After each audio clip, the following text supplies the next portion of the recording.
Welcome back to the Boondocks Homestead. Listen, today's video is going to be all about canning. So I'm going to go over a lot of stuff with you. So grab a pen, grab some paper, and come on back.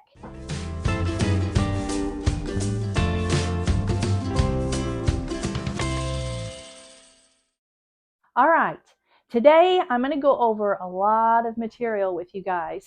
I thought I'm going to be canning this week, and I thought instead of going over this in every video, because a lot of people, may not watch the whole video, or, I don't know, that I would just make one video that centers on safety and procedures and how I do things, okay?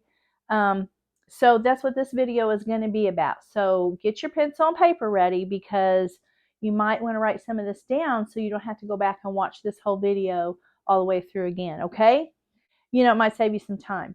So I think I'm going to start out with, I've got all kinds of stuff laid out here, okay? This week, I'm going to can some meat, some vegetables, and some jellies and jams. The meat, I'm trying to kind of clean out my freezer, because we're fixing to have 2 hogs that are going to be butchered, and so I've got to make room for them. So that's my plan anyway, guys. Now, I'm going to start out with jars. No, let's not. Let's start out. We'll go right back to this. But let's start out with these 2 things. Give me just a minute. I got to turn this fan on. I'm burning up in here. Okay. Pressure canner. Not everyone is going to have the same pressure canner, okay? It's, I bought this years ago at Walmart. I don't even know. I think they still sell them, though. I think it's a Presto, I think. Let me look. It might tell on the bottom. If you're just starting to can. If you already have one, don't worry about it. Use what you got. But here's the thing. I can't tell you how to use yours if it's different from this, because, there are different canners, different pressure canners. I'm looking, guys. Give me a minute here. Whew. Okay, this is a Presto. And I do believe they still sell these at Walmart. I think I've seen them. And then you got your little rack thing in here for your jars to sit on, so they're not sitting right on the bottom of the pan. And it comes with your weights, 5 and 10 pounds. Okay. Okay, now here's the thing. So this is your pressure canner. Okay. Now, what I pressure can in this is, I'm not a Rebel canner. I don't do it, guys. I don't do it. There are what they call Rebel canners. My mom, she didn't ever use one of these. Mennonite, Amish, I'm pretty sure. Mennonite might. Old order Mennonite, I don't think do. They don't have electric. So the old order Mennonite. Anyways, there's different groups out there that don't use a pressure canner. I'm not teaching on that today. I wouldn't know how to teach you on that, because when I do my meat and my vegetables, they go in my pressure canner. Okay. Certain things I'll do, like all my tomato stuff, I do in my water bath. So here's your 2 different canners. Okay. This is your water bath canner. Okay. And it comes with a rack to put your jars in, and it comes with a lid. All right. They're pretty reasonable price wise. These are a little costly, but they're worth it. Okay, two types of canners. Now they have a Instapot canner, from what I understand. I couldn't tell you how to use it. I don't know. I'm old school. Okay, this is what I use. So you'd have to go to a different video to watch that. Someone else's video that has one that can show you how to use that, because I don't know. Or follow your instructions on your book. Okay, jars. Let's go over jars. Now, I use wide mouth. And what that means is, it's just a big mouth here, okay? And then I use a small mouth. And it's a smaller mouth. Let me scoot up and show you here. See the difference? Large mouth, small mouth. Okay? And there's different size lids. I use them both, guys. I don't find one to be better than the other. Maybe for certain things. Just depends. But I can just about use these small mouth for anything I want. I can use it for anything I want. Look, I have chicken legs. I stuffed chicken legs in here. This has got a small mouth. I can use it. They didn't used to have these wide mouths. Okay, so don't get an uproar over that, because I'm going to tell you something. These wide mouth lids, go buy you some of those. Talk about inflation. Yeah. So I just kind of stick. I just, whatever's on sale is what I buy. It doesn't matter to me. Okay, so there's your jars. And I have 2 wide mouth, and I have 2, and I'm going to show you when we go over the seal here in a minute. Okay, let me scoot you back a little bit so you can see.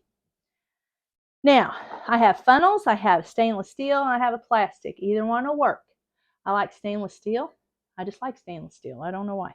And then there's plastic. But I think I bought all my stuff in a kit, which I think is how Walmart sells it. I had to buy a new pair of these because my rubber was completely wore out on my other pair. And these are just your jar lifters. They lift your jars out of your canners because they're hot, right? Okay. And then, I don't know why I have this funnel up here because I don't use that one too often. And then I've got a measuring cup. I use it quite a bit.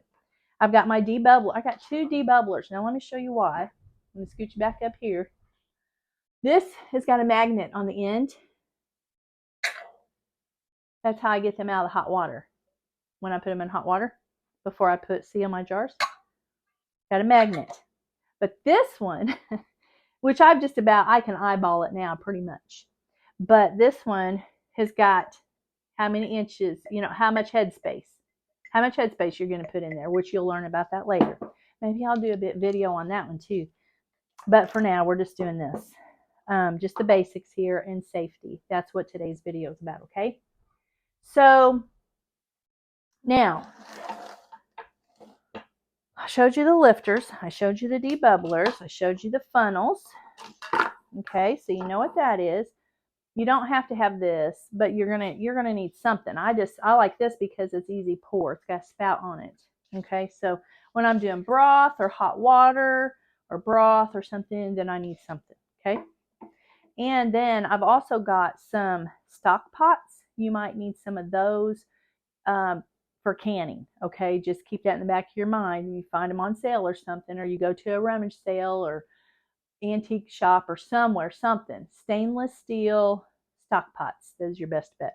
Okay. Now, you're also going to need some vinegar. And I want to go over this vinegar with you. Y'all know I make my own vinegar. Okay. This it's got the mother in it. You can see it. See it in there? Okay. I made my own apple cider vinegar.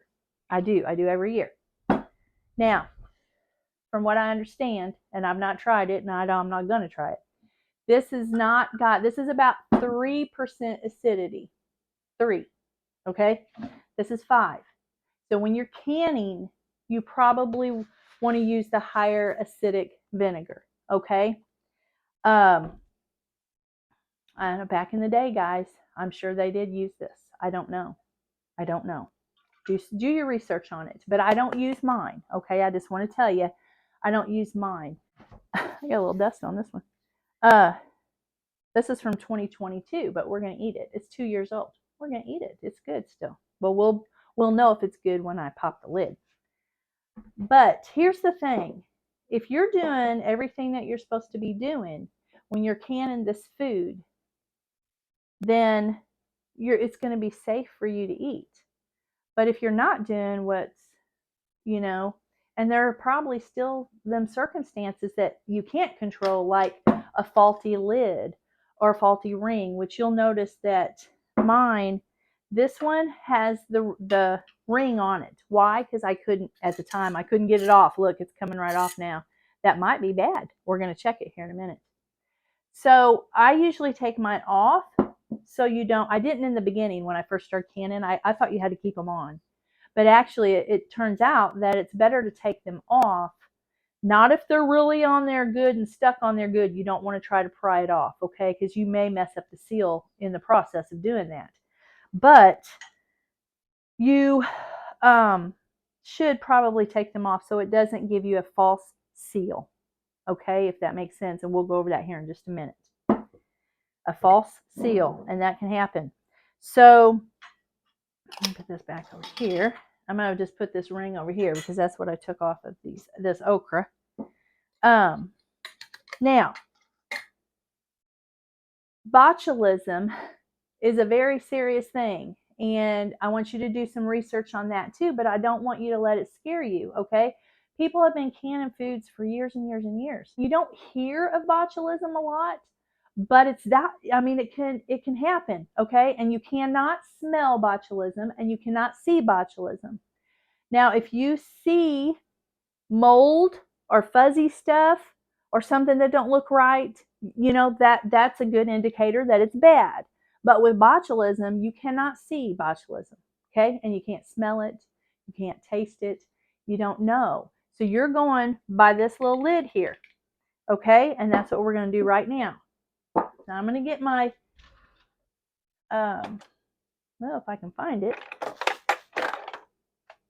There it is. Tim brought this home to me. I looked everywhere to find me a good little lifter so I wouldn't tear up my lids. All right, now what I'm going to do is we're going to open this. This is deer scrap stew. That's what I wrote on there because that's some scrappy meat I put in there. Okay, that you couldn't probably do nothing with it unless you did can it, because meat you can 90 minutes and in a quart jar, and you'll be able to cut that with a fork. Now, I pressure canned this for 90 minutes, okay? I'm going to set my mic on this jar because I want you to hear this. Whatever it's going to do, I want you to hear it, okay? These are also good for drinking out of your mason jars or ball jars or whatever jar you use. I use ball and mason. I have some Kerrs, but I don't use a whole lot for jellies and stuff. If I find some off-brand, I'll use that. But in my pressure canner, I only use the best jars. I'm just going to tell you. They're made for that, okay? And usually it's a ball jar. All right, you ready? Now listen. Turn your mic up on your phone or computer and listen.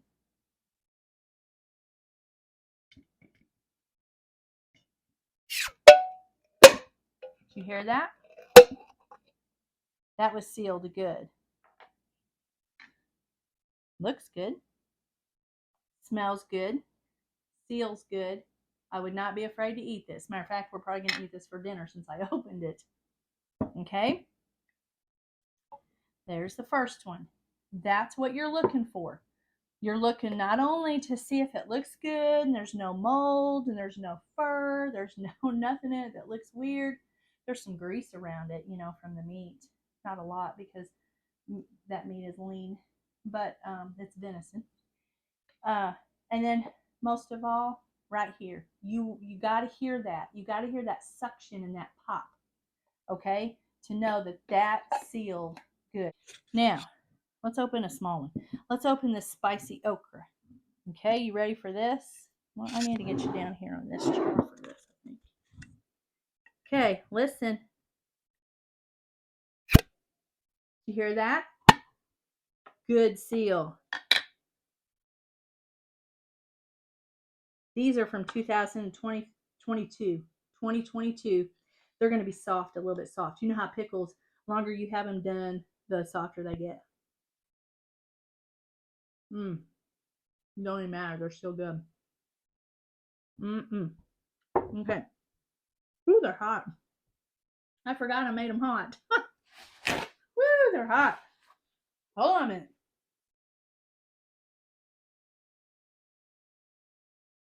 Hoo-wee. Spicy okra. Note to self, I'm going to show you my labels too, that I got different kinds of labels. I'll show you them in a minute. Okay, so that one, 2 out of 4. 2 out of 4. We're on a roll. Let me see here. We're going to do the jelly. Now I'm just going to tell you right now, my jellies, you don't hear them very good. I don't know why. I think because I feel them so full. But here we go. Listen up. Hear that? Now this is a 2022 jelly. Okay? Hold on. Now don't ask me why I do this, but I always do this. I skim off the very top. I think because my mom and my grandma always did, but they used the wax. They didn't used to have, or they didn't used to use the lids. They used wax, and they would pull that wax off top. And Tim said his grandma would do the same thing. And then they would skim the top of the jelly off. Let's taste it. Mmm, so good. 3 out of 4, kids. 3 out of 4. Okay, now we're going to do the chicken. And the only reason I'm not tasting this is because it's cold and this has to be warmed up, okay? Same way with my chicken legs. They got to be warm. I can't eat them cold. All right, let me get you back up here. This is the chicken legs.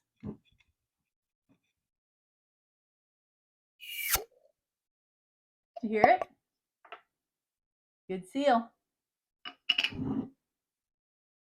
Oh, it smells so good. It smells so good. And I'm going to tell you, I put some of these in our jambalaya the other day. It's so easy just to pull these off the shelf and just put them in your cooking in your dish. So easy. You don't have to do nothing with it. Let me put this lid back on this jelly. We know that's good. Where's my lid to my okra? What do I do with my lid to my okra, kids? Oh, no? Oh, it's right here. Okay. I just want to cover this up. I don't want it just hanging out here. And here's the chicken. Now, say we've got potatoes in here. And we're going to put them up to this headspace right here at the ring. So we're going to fill our potatoes to there, okay? We're going to pour in our hot water with our potatoes. Just up to that ring also. Okay? To that ring. That first ring there. And it's different with everything. That's why you got to get your books. We're going to go over that in a minute. Then, I don't want to forget nothing. Okay? I don't want to forget nothing. If your recipe calls for a little salt, you cannot use table salt. You hear me? No table salt. Do not do it. You'll ruin your food. Don't put it in it. Okay? You're going to get you some of that.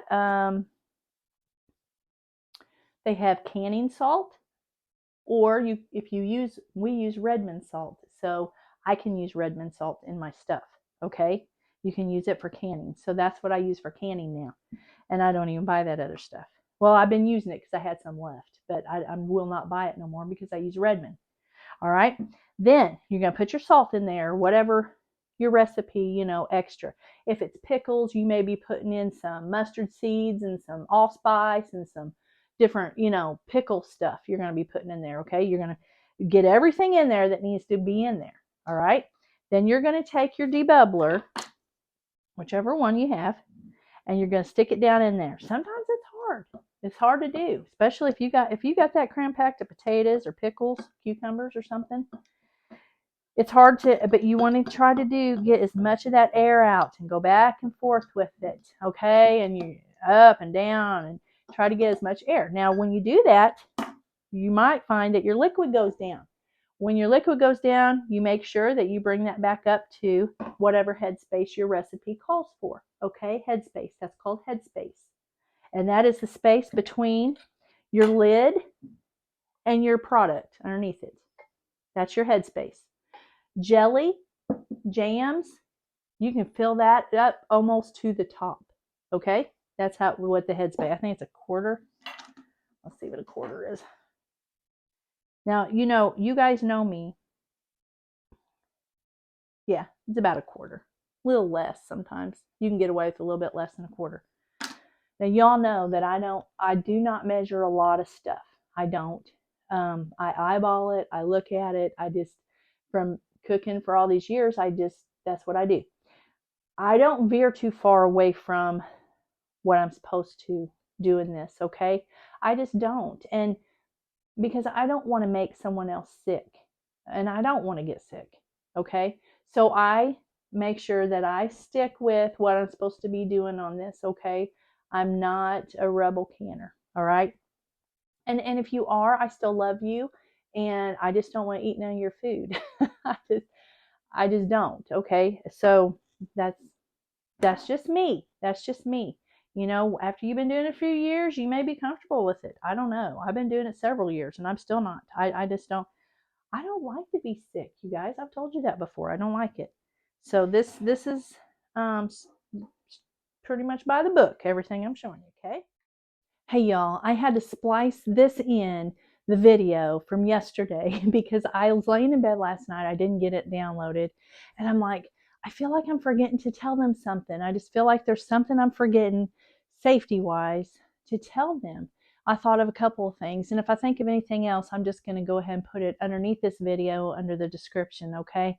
So make sure to check that out before you leave this video. But one of the things was, before you ever start, and I'll probably put this toward the beginning of the video, before you ever start doing anything, after you wash your jars and make sure they're good, you know, and stare. And I do boil these. And like I said, I did hear that you don't have to boil these anymore. Washing them's good enough if you're pressure canning. But I don't know. I do my jars. Because just like this one, there's a little bit I think I had sourdough in this one, though, it looks like, and there's a little bit of stuff on the outside. So anyways, I just do. So one of the things was to make sure that you check the rims of your jars. Make sure there's no stress fractures in it, or cracks or anything, you know, going on with this. I did have sourdough in there because there's some more. I picked a bad jar to use as a example, didn't I?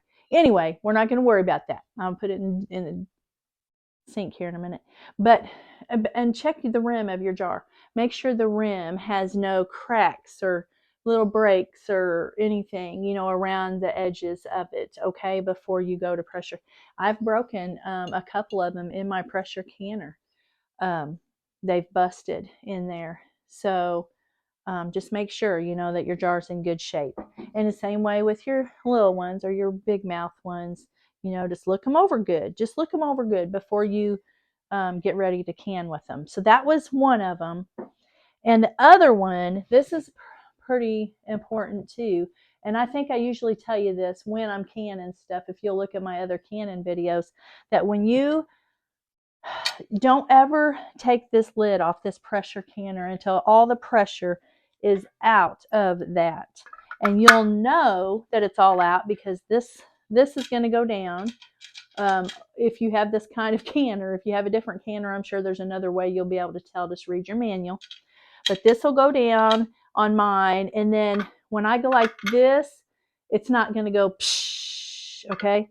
And then if it doesn't do anything, when I tilt it to the side, then I'm going to pull it off. But I'm going to keep my face away from it, okay? And I'm never, when I go to open this, y'all know what I'm fixing to say, don't you?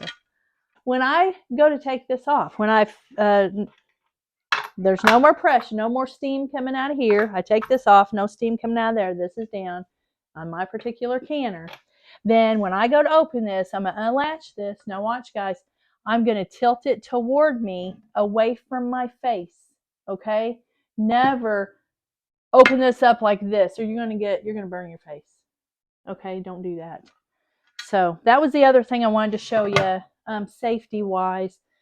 Those two things, if, like I said, if I think of anything else, I'm going to go ahead and get this video on there because I've got more in line. So I'm going to go ahead and get this on there for y'all. And if you got any questions or anything, just holler at me underneath this video, okay? Now, watch the rest of the video because I'm going to put this in the beginning. All right? Now, after you get all that done, you get it debubbled. You're going to take you a little bit of your vinegar, your 5% acidity, and it says on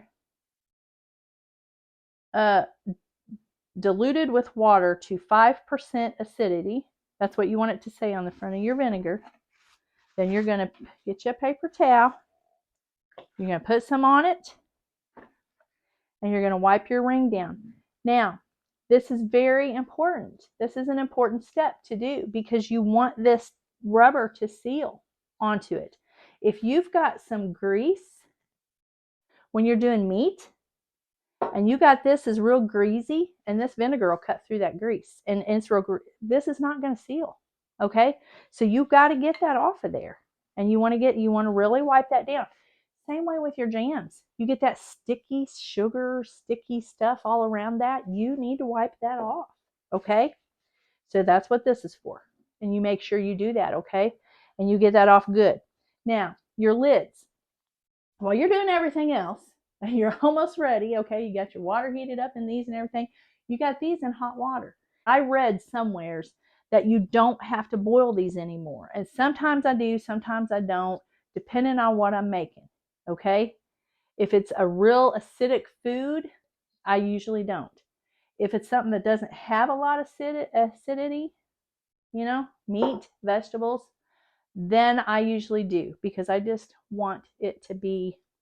So I would tell you, if you're a new canner, just do it. Just do it. It's just an extra step. So what? Okay. And you just put these in there, and you don't boil them real hard for a long time. You just boil them for about 5-10 minutes and then set them off to the side. Okay.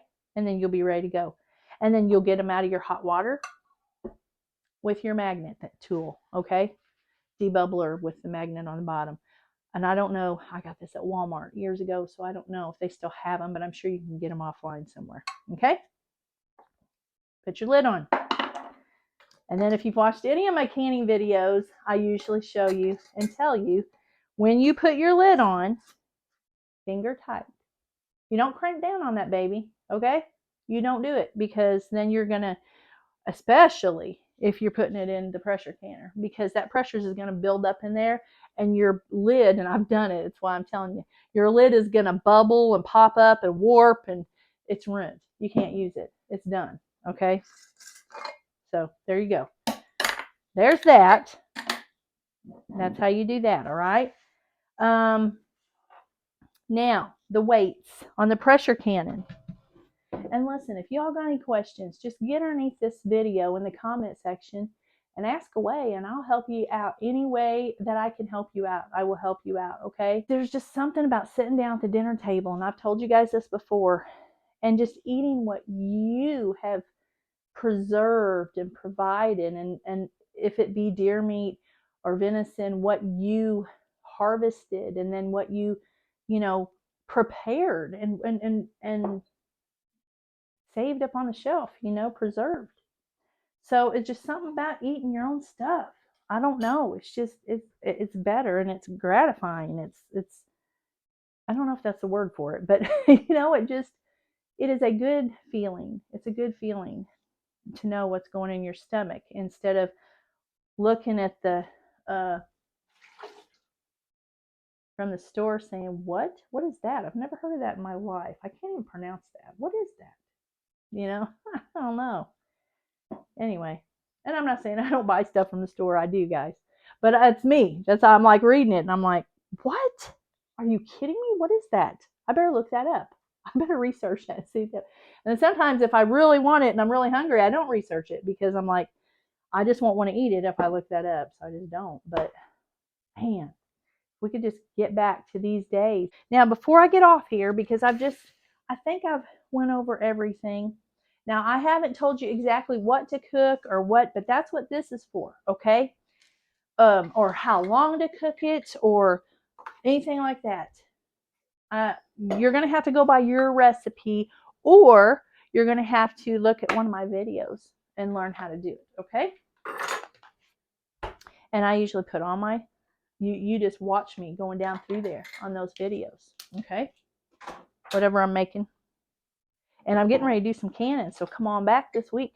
Okay, now I can't tell you where to get this. He got this from a parts and service place, and I think it's for a bottle cap or something. Now, this is my oldest ball book, this one right here, okay? You can see I've got, look at all the tabs and stuff I've got in it, and the markers. And I got notes. I've got notes on here. That is my ketchup. That's my, I make some good homemade ketchup, y'all. And look, it's right in here, but it's got half of my mom's recipe, and I've combined them to make my ketchup recipe. I might share that with you someday. It's really good though. Zucchini relish. There's just so many. This is my favorite book.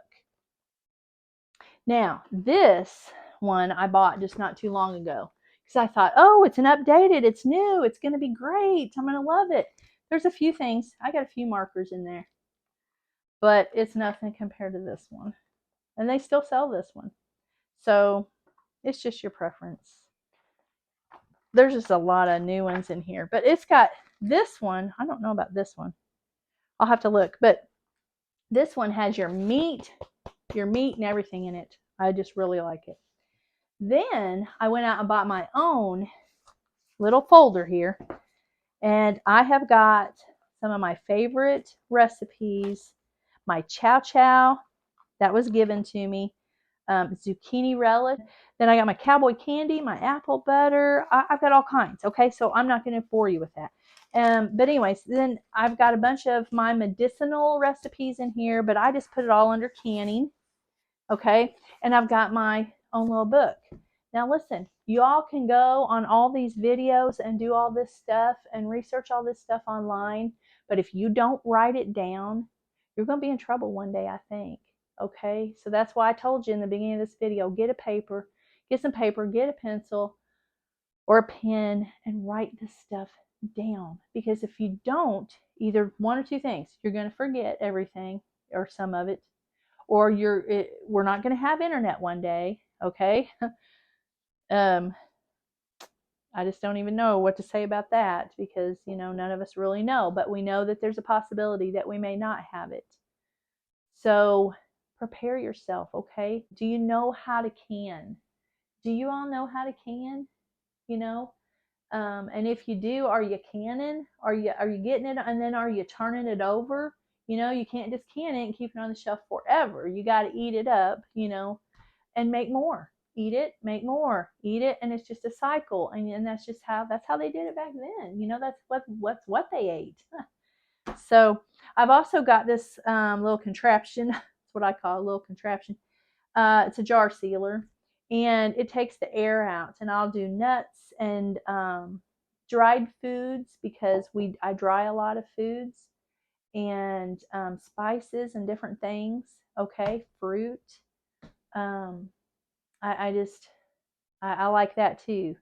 And I like to have this stuff on my shelf because we may need it. We need to learn how to be self-sufficient. We need to learn how to hunt, to gather, to fish, to do things, that's already here, that's been provided for us from God. That's what we need to learn, how to use what He's given us. You know what I'm saying? That's why I do medicinal stuff. I do fire cider. I do honey and garlic. I do, there's different things I do. Rosemary and oil I'm doing right now for my hair, because my hair's thinning, and just different things. I mean, there's different things. And I want to get into that, more. And I would love to share that kind of stuff, more of that kind of stuff with you, because that's where, I'm telling you, that's where we need to get back to. Anyway, it would really be to your benefit, I think, to listen to some of this stuff that I've been talking about, because I think it's in the near future we could be seeing some of this stuff. Okay, so anyway, and what have you got to lose? I mean, besides your time doing it and everything, and I love doing it. So it's, for me, it's fun because I enjoy, especially because I hunt too, and I enjoy getting out there and harvesting food, bringing it in, cutting it up, cleaning it up, putting it in something to preserve it, and then sitting down or cooking it, preparing it, and sitting down and eating it with me and Tim eating it. It don't get no better than that. It just don't get no better than that. Okay. Anyway, there you have it. That's all I know to tell you right now at this point. I hope I answered most of the questions about the safety of canning and the different canning tools and canners, and you may be asking too. I forgot to tell you this a while ago. What all do you water bath in? I do my tomatoes in there. I think I do my grape juice. Yeah, I think I do my grape juice in there, my or my blackberry juices. I think I do my juices in there. I'm pretty sure. And I do all my jellies and jams in there. There's just certain stuff. But like I said, really, you need to get one of these. Now, I know there's other cookbook. I think Mrs. Wages has one or something. I don't know. There's a few different ones of Canon cookbooks. Get a one like that, though, that you can, it's very trusted and tried. And uh, I have not had a problem with any of these recipes. Yeah, I do. There's a lot of good ones in here. This is my favorite one, but I have this one too. So your preference, whichever one you want. Now I'm gonna get off here, and I love you guys. And Lord willing, I'll catch you on the next video. Bye.